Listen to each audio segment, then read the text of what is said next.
That is the time when I first came to know about Bhagavan Sri Ramana Maharshi. We were taught the text Upadesar. And after listening to this Upadesar, I felt that there is nothing more to learn. All that one has to learn about spirituality, not only the theory, but also the practice, is said most beautifully in Upadesar. Thereafter, whatever we studied, Bhagavad Gita, Upanishad, and other spiritual literature, was like an elaborate commentary on what we learnt in Upadesar. And the essence of everything again was given in this beautiful text, Saddarshanam. So if one is sincere on this path of spirituality and studies these texts, Upadesar, Saddarshan, Ramana Gita, sincerely, and follow the teaching, this will be enough to take us to our ultimate destination. Today I will speak briefly on this Saddarshan. 1 hour is not enough, but I won't speak for 1 hour. I will speak for a few minutes and then invite questions if you have. So Saddarshan, literally it means darshan of that which is Sat, the supreme truth. In our country, we have so many darshanas, Vedanta, Mimamsa, Vaisheshik, Nyaya, Sankhya, Yoga. But what is the essence of all these darshanas? The essence is to see that Sat, that supreme reality. As Bhagavan says in this Saddarshan itself, that all the darshanas, they talk about these three entities, Jiva, Jagat and Paratma. Arabhyate Jiva Jagat Paratma Tattvavidhanena Matam Samastam Idam Trayam Yavadaham Matisya Sarvottama Aham Matishu Ninishtha. That all the darshanas, they talk about these three entities, you can say, Jiva, Ishvara, or Jiva, Jagat, and Ishvara, or Paratma.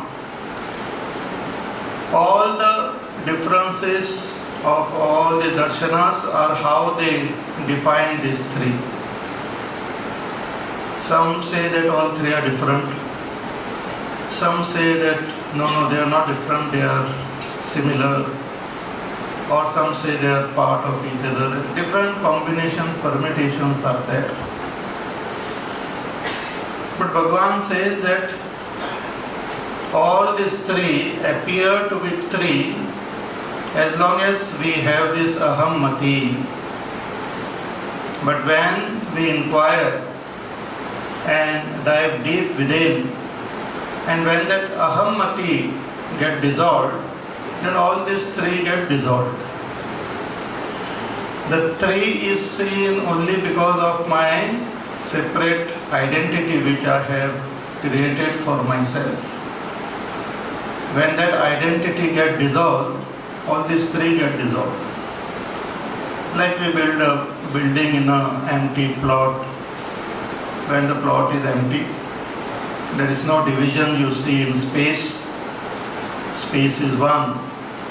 But then we built a beautiful house with many rooms, and one space is seen as divided.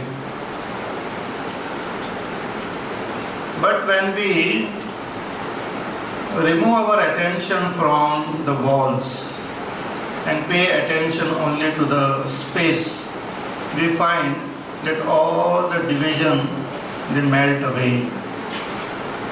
But when the divisions are there, we talk about different names, drawing room, bedroom, kitchen, dining. All these names are only with respect to walls. But when those walls are removed, what remains there is pure space, free of all distinctions. Similarly, this whole thing is one only. The scriptures say there is only one, that Brahma. But we see division. And the division begins when I see myself as a separate entity, as an individual, created by the wall of my body, created by the wall of my mind, intellect. And all the time my attention is only on the wall. How to decorate the wall. How to make it more beautiful. But Bhagavan says that if one goes deep and check what is that which creates the division, the I notion. And if that I notion through inquiry when it gets dissolved, then all this division also go away. And that is the vision which Bhagavan wants to give us, not only through this text, but other text also, and through various upadesh which he had given to many devotees who approached him. In the first verse of this Sat Darshan itself, Bhagavan tells us where is that Sat. He says, Sat pratyaya kinno vihaya santam riddesha chinta rahito rudakhyah katham smaramastamameyamekam tasya smritis tatta dridheva nishtha. Then where is this Sat? He says it is everywhere. It is all pervading. That Sat, Brahma, that Sat reality is everywhere. There is nothing in this world which is devoid of that Sat. Just as we make ornaments of gold, whatever be the name, whatever be the form of the ornaments, all the ornaments are pervaded by gold. Similarly, all that we see in this world is pervaded by that Sat. But how do we experience that Sat? If that Sat pervades everything, why don't we experience it? So Bhagavan says that yes, you are experiencing it as Sat Pratyaya. Sat Pratyaya. Sat Pratyaya kinno vihaya santam. That Sat Pratyaya means the Pratyaya, the thought of ease. That is the very presence of God. Like any object which we see in this world, we have two types of Pratyaya about that object. One is the form of that object, and another the Pratyaya, the thought of easiness. Anything you take in this world, like I look at this watch, that is this watch, and I say watch ease.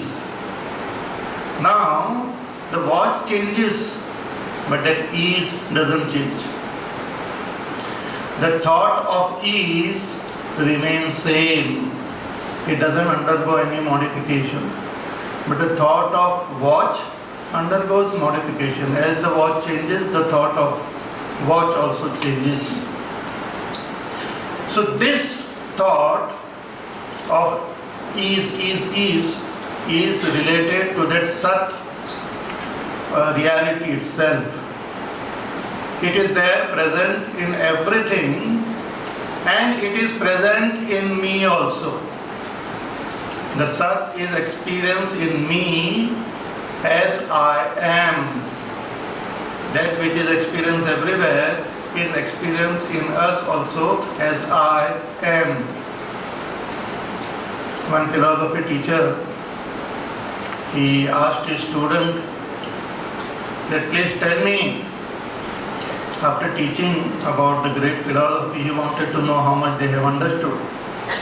So he asked, who are you? The person got up, he said, I am, and he stopped it. And he said, who are you? I am, and he stopped.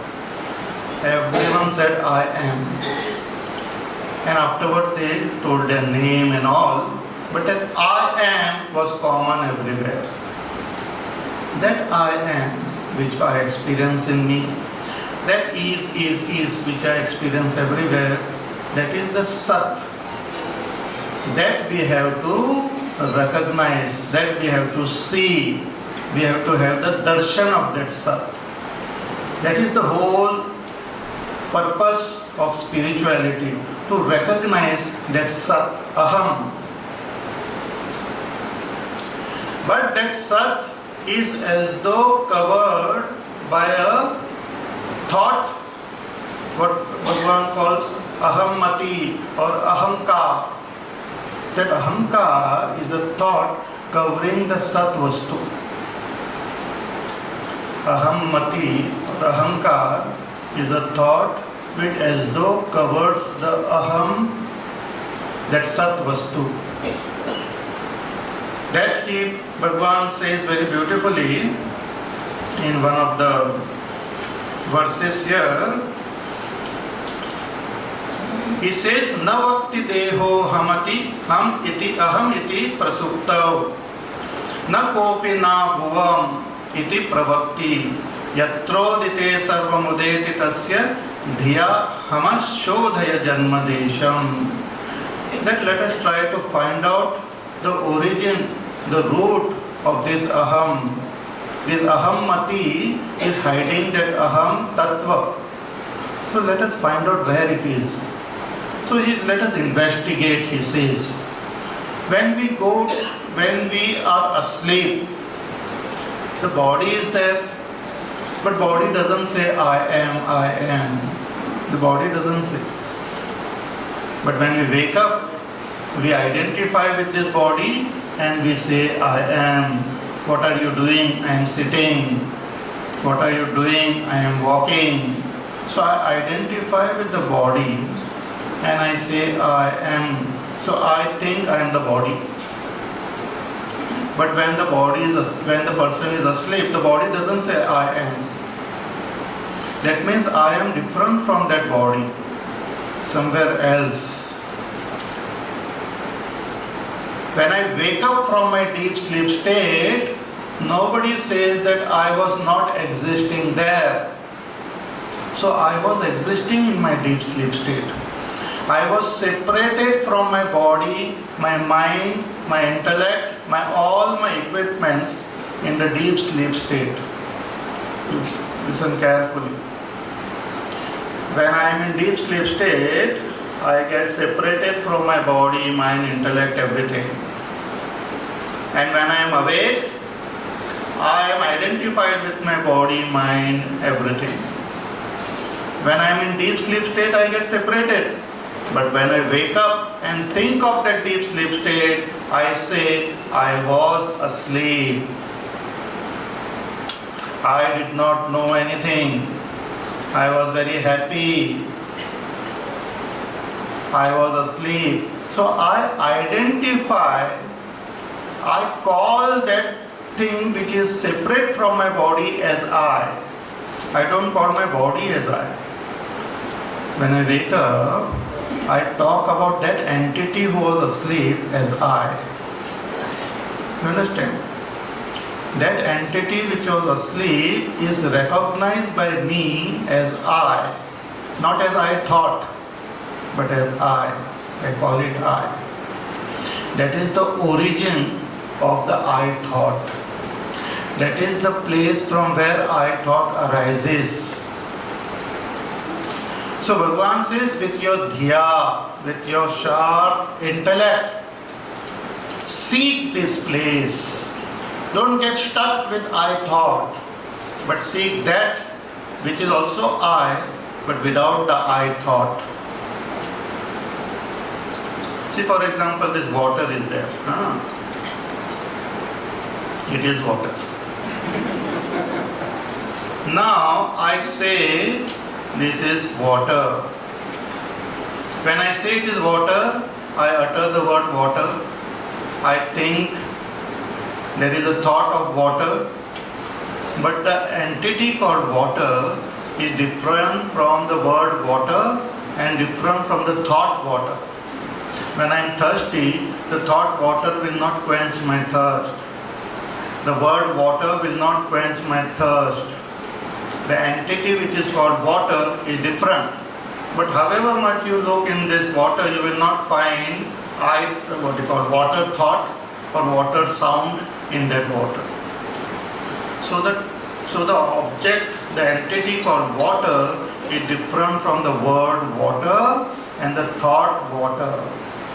Similarly, the entity called I, the real I, is different from the word I and thought I. But the thought I arises from that entity itself. It belongs to that entity. So Bhagavan says you dive deep within with your intellect and try to find the source of this I thought. Identify with that source, not with the thought. But with the help of thought, you go to the source. It's like that the dog traces his master from the scent of the master, from the fragrance of the master. He just follows it and he comes in touch with his master. Similarly, each one of us, we have this I thought. Without that, we don't live. Every time we use that, it is the maximum word used in our conversation. I. But it is just a word, that is just a thought. Hidden behind that is the real I. And this is a beautiful key which Bhagavan has given, that with the help of that I thought, you dive to find its source. He gives a beautiful example. He says, Kupe yatha gadha jale tathantaha nimajya buddhya shitaya nitantam pranancha vachancha niyamya chinvan Vinde nijahan kritimula rupam. It's like a person who is diving in a deep well.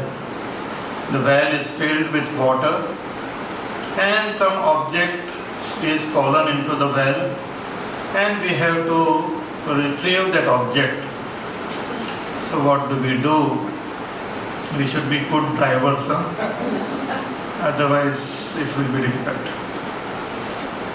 So we should first learn to dive deep without getting drowned. Getting drowned is going into the world of thoughts.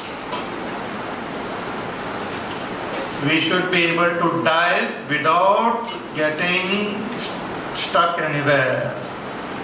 So for that, Bhagavan says, through pranayam, through controlling your vach, speech, by controlling your mind, through proper systematic thinking and inquiry, you dive deep within yourself, as though you are diving in a well. Go to the very root of all your thoughts. All thoughts are there based on the I thought. So from all the thoughts, you come to that I thought. And then dive still deeper to find out from where this I thought, what is that entity whose I thought it is? What is that entity to whom this I thought belongs? That we have to. So it is a, Bhagavan says, Chinta Rahita Rudhakyaha. It is of the nature of, it is in our heart, called heart, Chinta Rahita, free of all thoughts. That I entity, the real self, is free of all thoughts. But with the help of that thought I, we have to dive deep. So, Nimajya Buddhya Shitaya Nitantam, with a sharp buddhi, with a sharp intellect, you dive deep within and vindet nijaham kriti moola rupam, and attain that moola roop of your ahankar, of your I thought, by diving deep within. This is the path which Bhagavan had shown. In our Upanishads, this Sat is called Brahma. This very famous shloka which we chanted in the beginning. कि हृदय कुहर मध्ये केवलम ब्रह्म मात्रम यहमहमिति साक्षात् आत्मरूपेण भाति हृदय विष मनसा स्वम मच्चिन्वता मज्जता वा पवन चलन रोधात् आत्मनिष्ठो भवत्वम. That Brahma which is all pervading, that Brahma which is indicated in our scripture as Satyam Jnanam Anantam, that Brahma is existing within us, is expressing within us as Aham, Atma Rupena Bhati, as our own self. In the scripture it is said that Bhagavan alone has entered everyone as the Jiva, as the self. In Gita also Bhagavan says that Kshetrajñam chapi mam vidhi sarva kshetreshu bharata. I am the Kshetrajña, I am the seer, I am the knower, present in everyone. So he is present in us, Brahma is present in us as our own self. Hridhi visha manasa swam, you enter your own heart. How? Chinvata majjatava pavana chalana rodha, by contemplation and by diving, and through pranayam. Bhagavan says you should have total control over your mind, which can be attained through proper pranayam. And then through inquiry you dive deep. What is the inquiry? Simple inquiry, Bhagavan says that you just ask, who am I? Who is this I? The whole question, one should get obsessed by that question. That who is this I?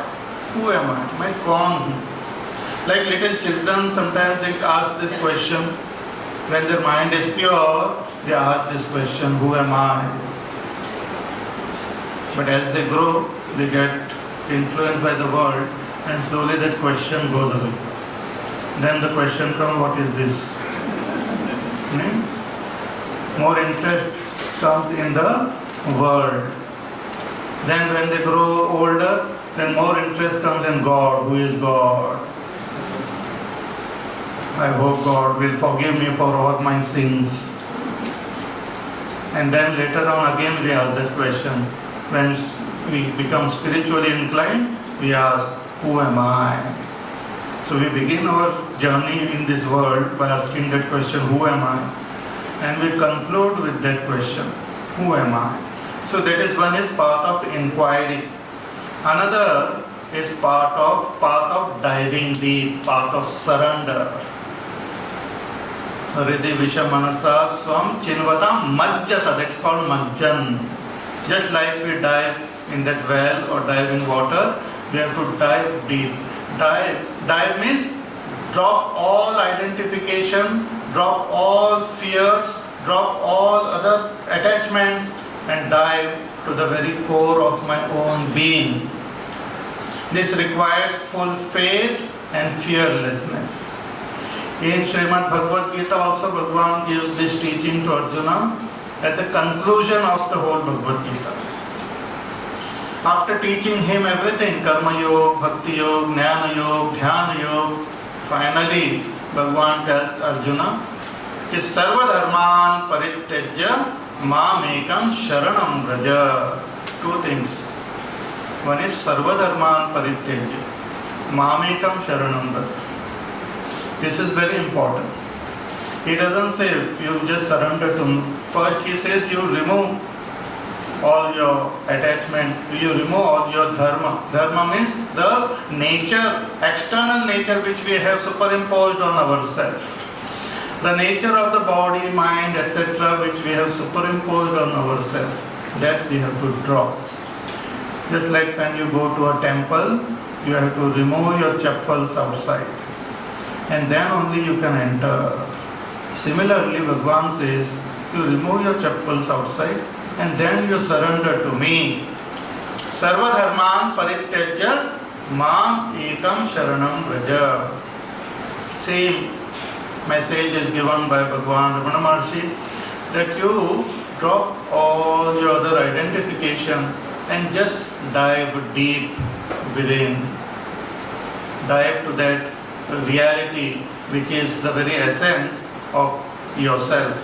Vinde nijaham kritini moola rupam. Then one may say that, oh, if I dive deep, what will happen? If I give up everything, what will happen? What happens to the realized master?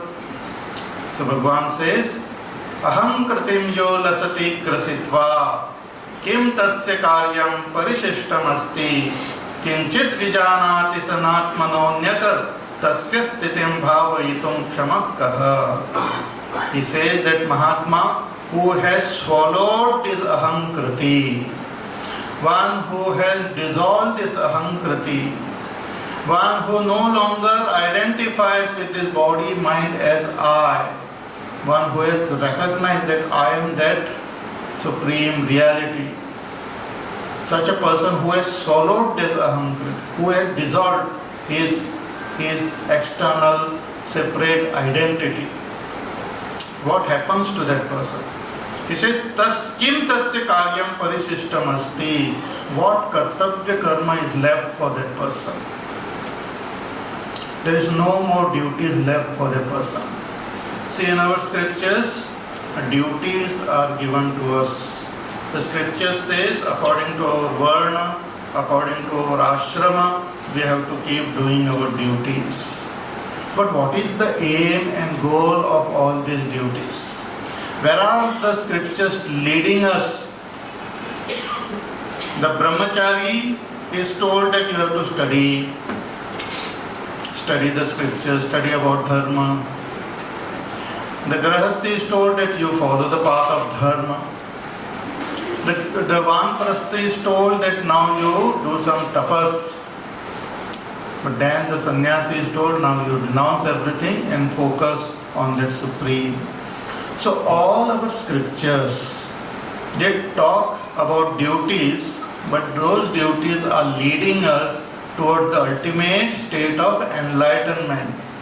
Once we have reached that state, no more duties remain. Na tasya karyam asti. In Gita also Bhagavan says that there is no more duties left to an enlightened person. But that doesn't mean he remains lazy. That doesn't mean he doesn't do anything.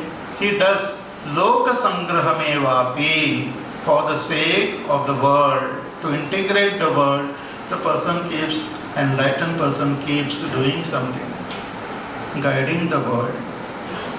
Bhagavan Krishna says that if I don't work, the whole world will collapse.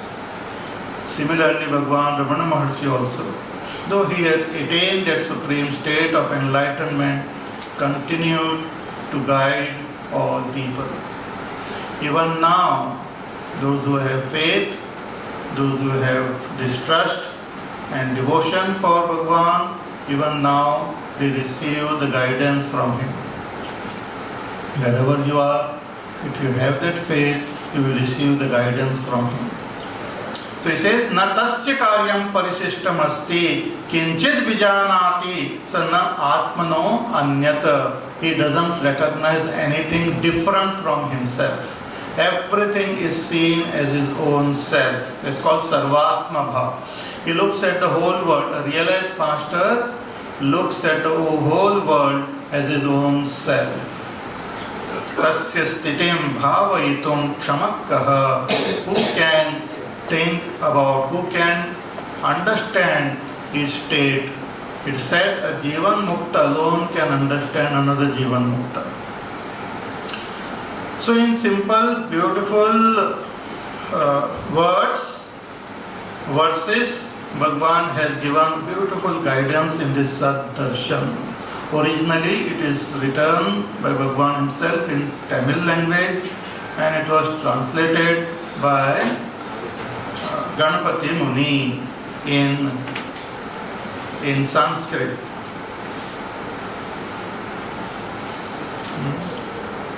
So Sat Darshanam Dravidavang Nibaddham Maharshina Shri Ramanena Shuddham Prabhandam Utkrishtam Amartya Vanyam Anudya Vasishtha Munir Vitani.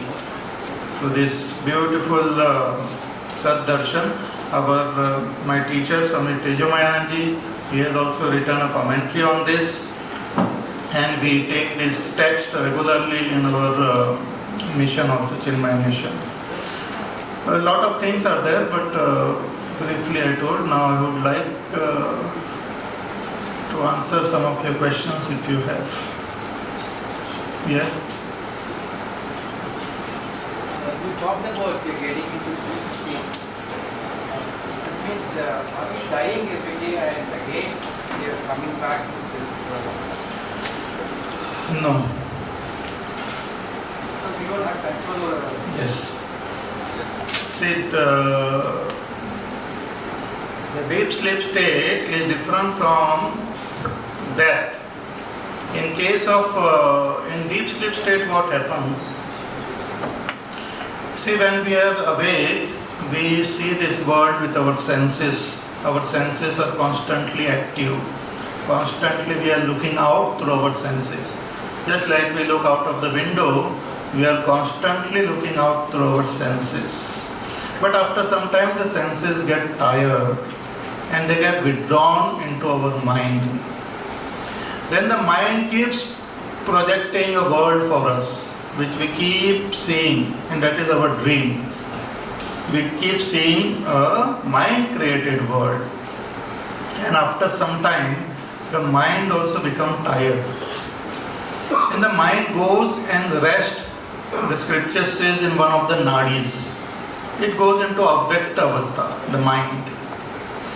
At that time, the jiva, the I, becomes one with Ishvara.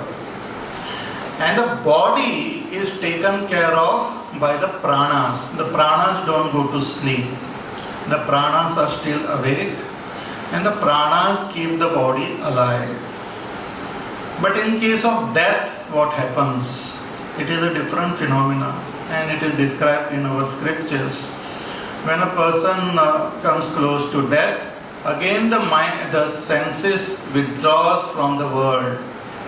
The person who is dying first might be speaking, then slowly the speech also stops. The karmendriyas get withdrawn, but he keeps recognizing people. His eyes are open, he recognizes but don't speak. The mind is active. After some time the jnanendriyas also get withdrawn. And everything goes into the mind. Then the mind also gets withdrawn into the pranas. And then the jiva, along with the prana, he leaves the body and takes up another form. So the experience of death is different from experience of deep sleep. Though it is, as far as we are concerned, it seems we don't remember our death, so it seems similar. In the state of sleep, we get separated from our upadhis. And that I is, without upadhis, is like Ishvara only, is one with Ishvara. So actually the deep sleep state is a very good experience which Bhagwan has given us to make us realize that I am different from my upadhis. So a little inquiry into that will help us to know that I am that which is free from all limitation, that infinite self. Anything else? Yeah. We believe that Ramana Maharshi was quite influenced by Yoga Vasishtha. In some of his talks, rare occasions he refers to specific scriptures. He also talks about. Could you enlighten us what said that corresponding between Yoga Vasishtha and Bhagavan's way of life. See, in Yoga Vasishtha is a beautiful text wherein this is the dialogue between Vasishtha Rishi and Bhagwan Sri Ram. If you compare this Yoga Vasishtha with Bhagavad Gita, Bhagavad Gita is also dialogue between Bhagwan Sri Krishna and Arjuna. Bhagwan Sri Krishna is avatar of Ishvara, and he is telling Arjuna that you are that he conveys to Arjuna that I am that Brahma, surrender to me. Sarva dharman parityajya, surrender to me. But in Yoga Vasishtha, Bhagwan Ramchandra ji Sakshat avatar of Ishvara. He has taken a different role.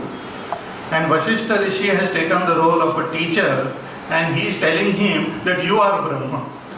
More focus is there on telling Ramchandra ji that you are Brahma. You inquire who am I? So then more stress is on self-inquiry and recognizing that I am Brahma. In Bhagavad Gita, more stress is on surrender, that you recognize I am Brahma, you surrender to me. Both are same in a way, but more focus is on inquiry. In Yoga Vasishtha, it's a vast text, but the emphasis is given in self-effort and on inquiry.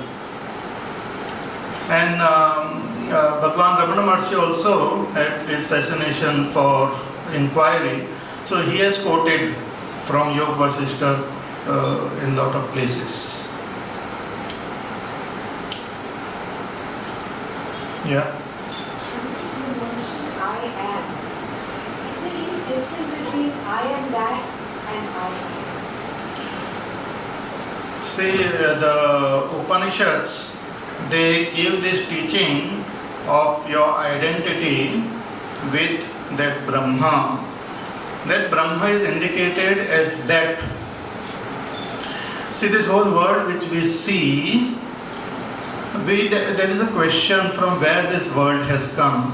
What is the cause of this world? What is the source of this world? And the scriptures say that the source of this world is Brahma. The material cause of this world is that Brahma. And what is that Brahma? Satyam, Jnanam, Anantam. Satyam means pure existence. Jnanam means of the nature of knowledge. Anantam means free from all limitation. That is the Brahma, which is the cause of this world. Very good. Then the scripture says, you are that Brahma. So it's like a shock. How can I be that Brahma? How can I be that? I am this little body. I have little knowledge. I am limited. Then the scripture says, first I am not talking about you as Ahankar as Brahma.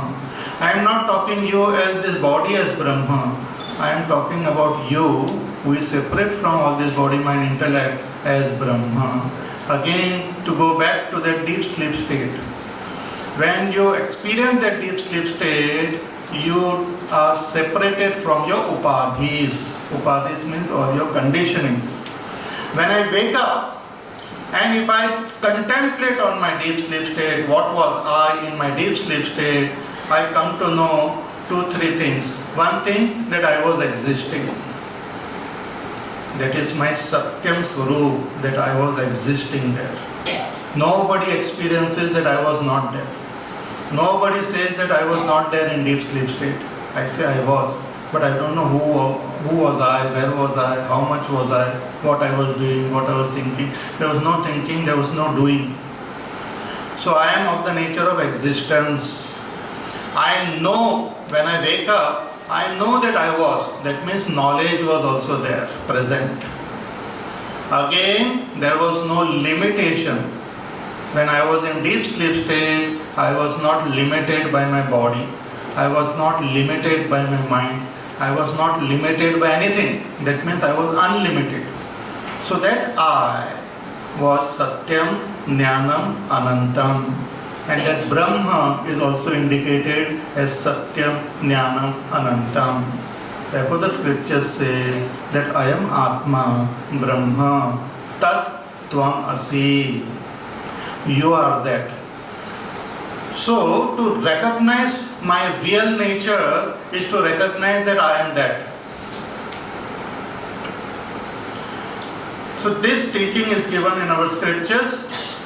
It is simplified. Bhagavan Ramana Maharshi says you forget about that. Even if you try to inquire and recognize that I am, you will automatically know that I am that. Yeah. Bhagavan says either surrender or inquire. So does it mean that we have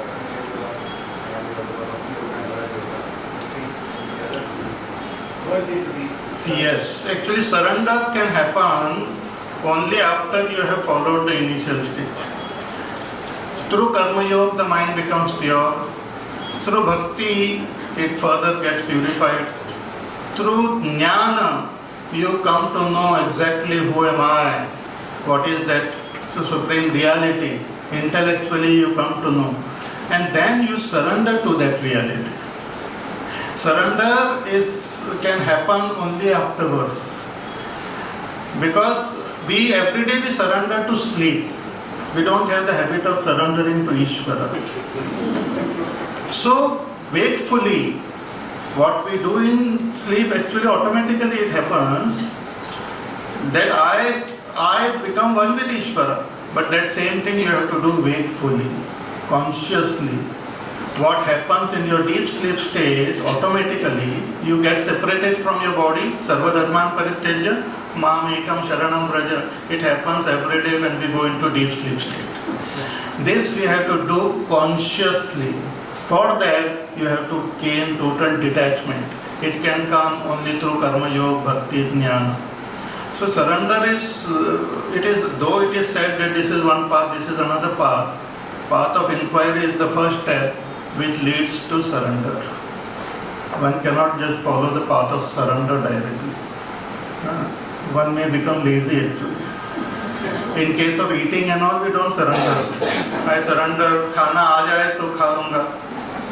But in case of spirituality, we say, I have surrendered to Bhagavan, I don't do any sadhana. Yeah? Can you tell me something about the attachment with the mother? Like, what physically we have been brought into this earth by our mother. And another thing is the divinity, the concept mother, because it's Matru Bhumi. Upanishads also say Matru Deva Bhava. Whether it is Maharishi Raman or Adi Shankara or in the Tamil saint Patiluttar, they have also talked about mother after realization, if I am correct. So mother plays a very important role actually. Because of the blessings of mother only we are born. Bhagavan Shankaracharya ji says that a bad father can be there, but bad mother is never there. Kumata bhavati, kumata cannot be there. So mother is one thing, mother is one who has given birth to my physical body. But another mother is one who has given birth to that I thought. Therefore Bhagavan says you find your mother. Find your mother means find the mother of your I thought. From where it is born. Aham ayam kuto bhavati chinvata. Aham ayam kutaha bhavati. From where it is born. The place from where this I thought is born is our real mother, eternal mother. But our mother also represents the same entity, so we should have deep respect and regard for our mother, which Bhagavan Ramana Maharshi had and all the great saints and sages they have. Yeah? Swamiji said, self covered by thought. Control your mind through pranayama. How to navigate the mind? So to navigate the mind, you should have theoretical knowledge. For example, if you have to drive around in Delhi, you should have knowledge about the place. You should have knowledge about the traffic rules. At least you should have knowledge where the traffic police is hiding.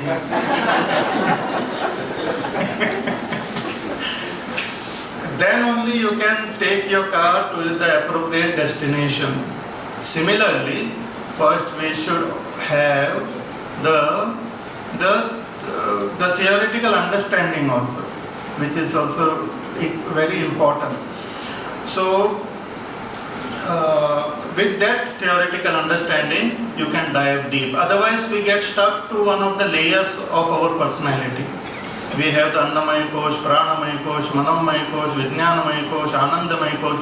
We might get stuck to one of them, and instead of diving deep, we might be stuck somewhere else. Just like I said, diving into the well, one might get stuck in something on top.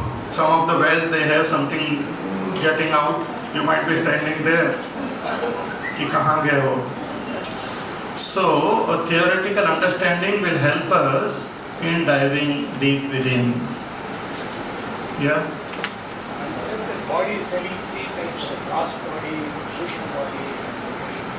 What are the difference? Can you describe that? There are this. The Sushma body also you say that prana and mind is living, and it is taking a form. I am also having the same thing in this physical gross body. What's the difference? See, we have these three shariras, Stula, Sukshma and Karana. The Stula Sharir is this gross body which you see made up of the 5 elements, gross elements. The Sukshma Sharir is made up of 19 parts. Pancha Karmendriyas, Pancha Jnanendriyas, Pancha Prana, Mana, Buddhi, Chitta and Ahankar. They form the Sukshma Sharir. And in the Sukshma Sharir itself, the Buddhi, through the Buddhi, when I inquire who am I don't know who am I. I don't know my real entity. I don't know that I am that Brahma, or I don't know who am I. That not knowing myself is called Karana Sharir. It is not a separate body or something, but it is called Karana Sharir, but it is also part of that Sukshma Sharir itself. It is there in the Buddhi. So when when we inquire and we come to know who am I, this Karana Sharir get dissolved, avidya get destroyed. And when a person dies, the Stula Sharir is left behind, but the Sukshma Sharir doesn't die. So with the Sukshma Sharir we take up another body. Inquiry is done by whom?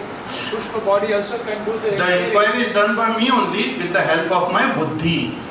I am using the equipment. In the other form also we can do the inquiry. Which other form? The Sushma body. With the Sukshma body only we are doing inquiry, but you require this physical body to use that Sukshma Sharir also. So with the help of my mind, with the help of my intellect, I inquire. They are instrument. They help me to inquire and recognize myself. Thank you, Swamiji, for a very enlightening discourse on Saddarshanam. It has really clarified many doubts that we've seen from the questions and our own reflections on the subject. We thank you and seek your blessings for the continued success of Ramana Kendra. Thank you, Ji.